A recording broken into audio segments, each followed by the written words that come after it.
Proses terjadinya tata surya.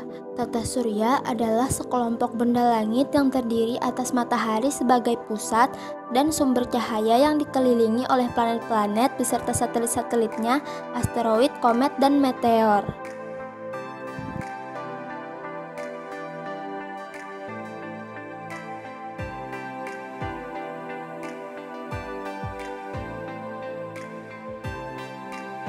Satu, teori nebula. Teori nebula juga dikenal dengan teori kabut. Teori ini dikemukakan oleh ahli filosofi Jerman Immanuel Kant pada tahun 1724 sampai 1804 dan dikembangkan oleh ahli matematika Prancis Pierre-Simon de Laplace pada tahun 1749 sampai 1827.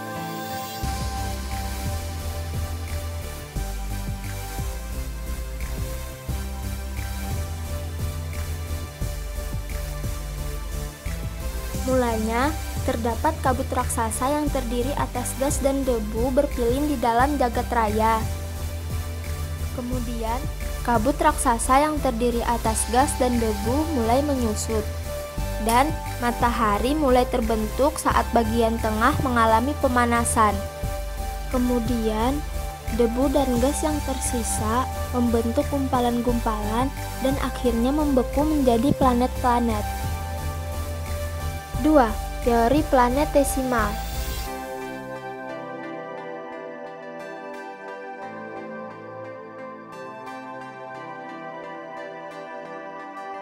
Teori ini mengemukakan bahwa tata surya pada mulanya terbentuk dari kabut gas yang mengelilingi inti gas yang panas. Kabut gas tersebut terus berputar mengelilingi inti gas hingga terpilin atau disebut kabut pilin. Kabut pilin tersebut terdiri atas material padat yang disebut planetesimal. Masing-masing benda padat ini memiliki gaya tarik. Akibatnya terjadi saling tarik-menarik dan lambat laun terbentuklah gumpalan besar yang disebut planet. 3. Teori pasang surut. Teori ini mengemukakan bahwa dahulu ada sebuah bintang yang besar melintas dekat matahari. Adanya gaya tarik dari bintang tersebut menyebabkan pada permukaan matahari terjadi proses pasang surut. Sebagian dari massa matahari yang membentuk tonjolan ke arah bintang itu ikut tertarik. Kemudian tonjolan tersebut akhirnya lepas dari matahari. Massa gas yang terlepas itu kemudian terputus-putus membentuk tetesan raksasa dengan ukuran yang berbeda-beda. Tetesan gas tersebut lama-kelamaan membeku dan menjadi planet-planet. 4. Teori vortex dan protoplanet. Teori ini berawal dari hipotesis kabut Kant dan Laplace. Teori ini kemudian dikembangkan oleh Carl Weizsäcker dan Gerhard Kuiper pada tahun 1940-an. Teori ini mengembangkan dua gagasan, yaitu gagasan yang pertama tentang nebula atau kabut yang bergolak turbulen. Gerakan nebula ini membantu pembentuk planet. Dan gagasan yang kedua yaitu pembentukan planetesimal dan protoplanet atau gumpalan kabut gas. Menurut Weizsäcker, nebula terdiri atas vortex-vortex atau pusaran-pusaran yang merupakan sifat gerakan gas. Pada batas antar sel turbulen terjadi tumbukan antar partikel yang kemudian membesar dan jadi planet. Teori ini disebut teori vortex. Sementara itu, Kuiper mengemukakan bahwa planet terbentuk melalui golakan atau turbulen nebula yang membantu tumbukan planetesimal, sehingga planetesimal membesar menjadi protoplanet dan kemudian menjadi planet. Teori ini disebut teori protoplanet. Berdasarkan teori-teori tersebut, dapat diketahui bahwa tata surya kita pada dasarnya terbentuk dari bola kabut nebula yang berputar pada porosnya. Putaran nebula memungkinkan bagian-bagian kecil dan ringan terlempar dan bagian besar dan berat berkumpul di pusat dan membentuk cakram raksasa. Putaran nebula tersebut juga menyebabkan temperatur bola kabut raksasa meningkat, sehingga terbentuklah matahari. Matahari sebagai pusat tata surya. Matahari adalah salah satu bintang di dalam galaksi Bima Sakti yang memiliki fungsi dan peranan paling penting di dalam struktur tata surya.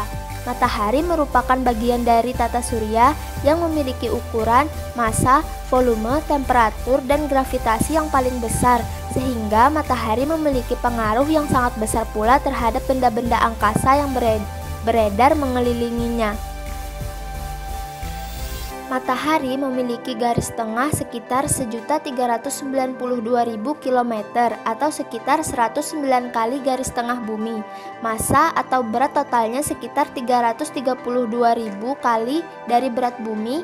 Volumenya diperkirakan 1.300.000 kali volume bumi dan temperatur di permukaannya antara 5.000 derajat Celcius sampai 6.000 derajat Celcius. Sedangkan temperatur di pusatnya antara 14 juta derajat Celcius sampai 15 juta derajat Celcius. Jarak matahari ke bumi sekitar 150 juta kilometer dan waktu yang dibutuhkan oleh sinar matahari untuk sampai ke bumi adalah 8,33 menit. Walaupun matahari berukuran 109 kali bumi, namun matahari masih termasuk bintang yang kecil. Masih ada bintang-bintang lain di jagat raya ini yang lebih besar dari matahari, bahkan hingga ratusan kali ukuran matahari. Bagian-bagian matahari. 1. Inti matahari. Inti matahari memiliki suhu sekitar 15 juta derajat Celcius. Suhu dan tekanan yang sangat tinggi ini memungkinkan pemisahan atom menjadi elektron, proton, dan neutron. 2. Fotosfer merupakan lapisan permukaan matahari dengan ketebalan sekitar 350 km. Lapisan ini juga disebut lapisan cahaya karena ia mengeluarkan energi panas yang sangat kuat sehingga sebagian cahayanya mencapai bumi.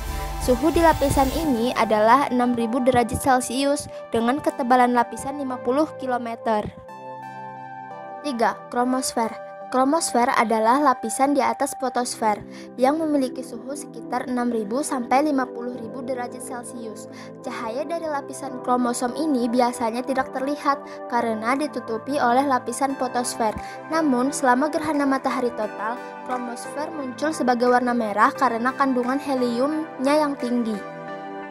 4. Korona. Ini adalah lapisan terluar matahari yang berwarna putih dan terlihat mengelilingi matahari selama gerhana matahari. Suhu korona ini mencapai jutaan derajat Celcius. Lapisan ini adalah lapisan gas tipis yang bentuknya terus berubah.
A. Hukum 1 Kepler.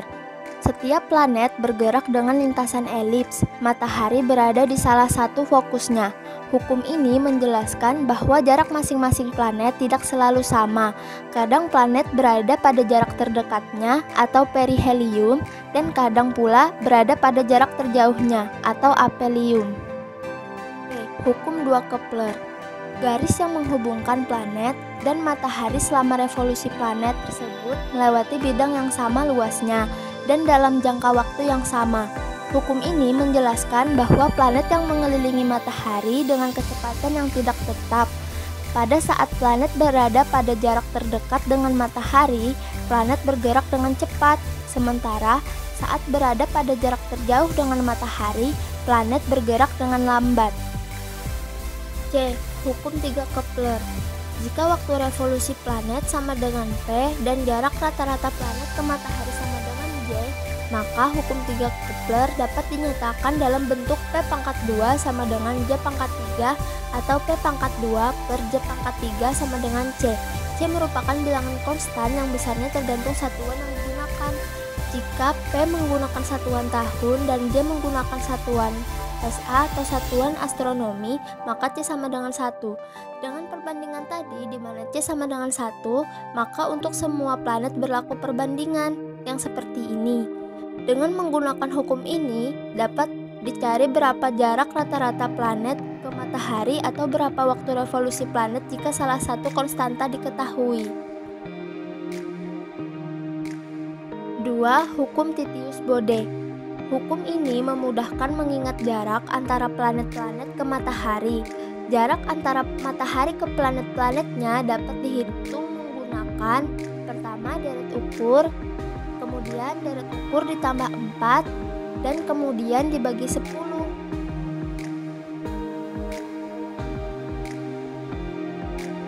Klasifikasi planet.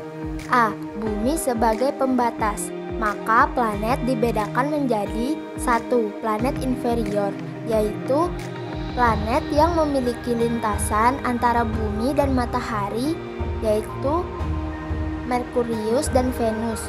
2. Planet superior, yaitu planet yang lintasannya di luar bumi terdiri atas Mars, Jupiter, Saturnus. B. Planetoid sebagai pembatas dibedakan menjadi 1. Planet dalam, planet yang dilihat letaknya karena adanya gugusan asteroid antara Mars sampai dengan Jupiter. Jadi planet dalam adalah Merkurius, Venus, Bumi, dan Mars. 2. Planet luar, planet-planet yang letaknya di luar gugusan asteroid.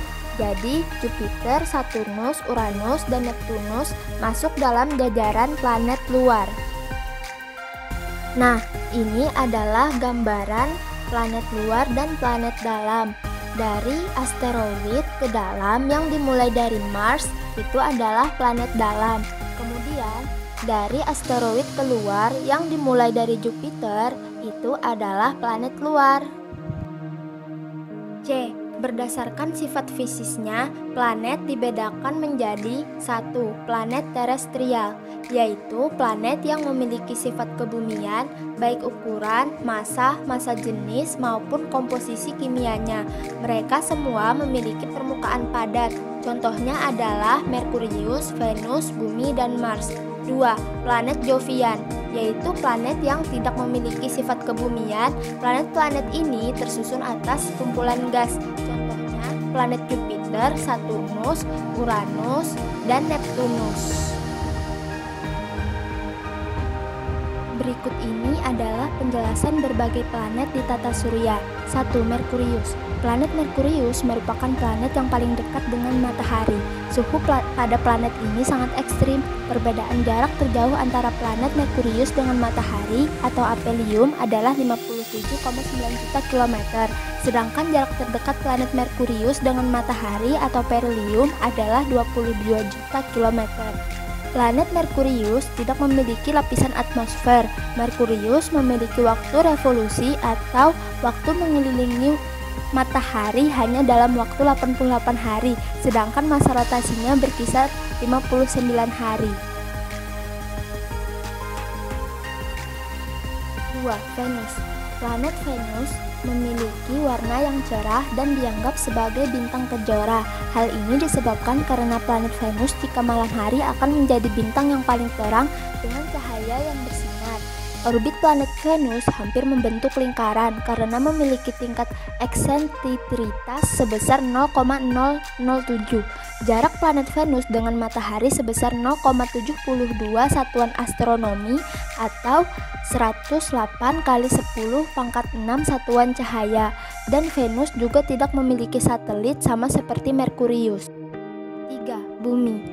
Bumi diklaim menjadi satu-satunya planet yang memiliki kehidupan karena bumi memiliki atmosfer yang berfungsi sebagai pelindung dari benda langit lain saat jatuh ke bumi, serta membuat keadaan siang dan malam lebih mudah disesuaikan dengan tubuh manusia dan makhluk hidup lainnya di dalamnya. Waktu rotasi bumi selama 23 jam 56 menit atau dibulatkan menjadi 24 jam dan kemudian disebut dengan satu hari oleh para penduduk bumi. Masa revolusi atau waktu perputaran bumi terhadap matahari selama 365 hari 6 jam 9 menit 10 detik atau dibulatkan menjadi 365,25 hari dan kemudian disebut dengan 1 tahun. 4. Mars. Planet Mars disebut juga sebagai planet merah karena memang permukaannya berwarna merah karena pantulan cahaya dari matahari. Planet Mars memiliki 2 satelit yang mengelilingi Mars yang bernama Phobos dan Deimos. Masa planet Mars sebesar 0,188 kali masa planet Bumi. Mars memiliki waktu revolusi selama 687 hari, sedangkan rotasinya selama 24,6 jam. 5. Planet Jupiter. Planet Jupiter merupakan planet terbesar di tata surya dengan diameternya sebesar 139.503 km. Jarak planet Jupiter dengan matahari diperkirakan sejauh 5,2 satuan astronomi. Jupiter membutuhkan waktu selama 9,9 jam untuk melakukan rotasi dan membutuhkan waktu selama 11,9 tahun untuk berevolusi mengelilingi matahari. Planet Jupiter ini diperkirakan memiliki 16 buah satelit dengan 4 satelit besar yang dinamakan sebagai Io, Europa, Ganymede, dan Callisto. 6. Saturnus.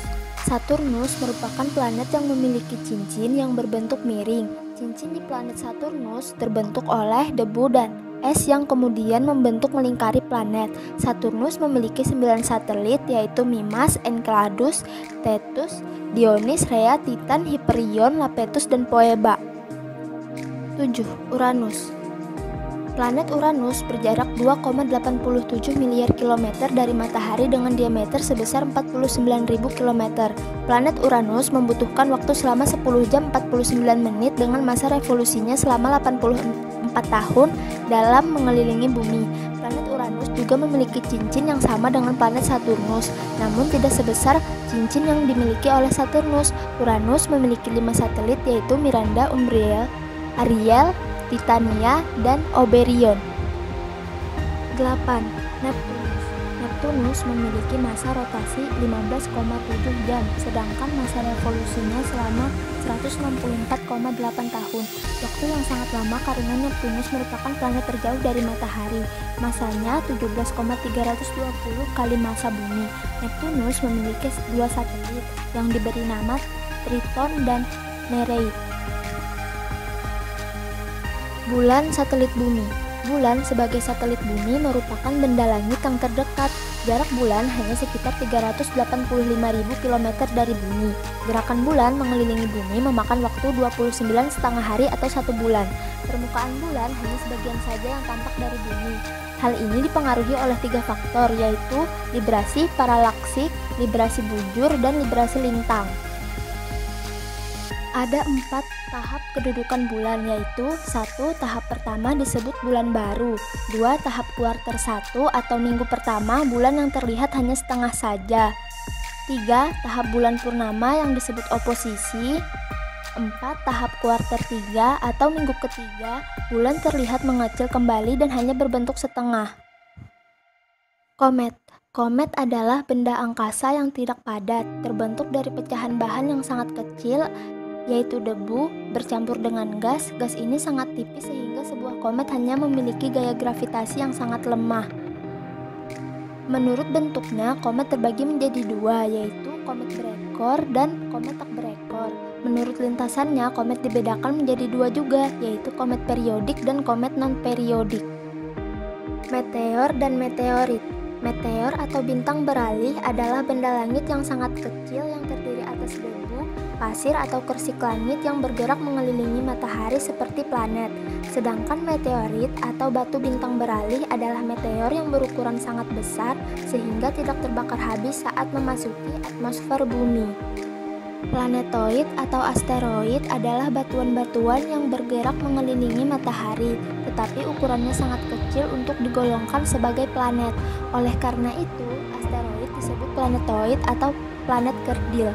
Sebagian besar asteroid menempati sabuk utama yang berada di antara orbit Mars dengan Jupiter.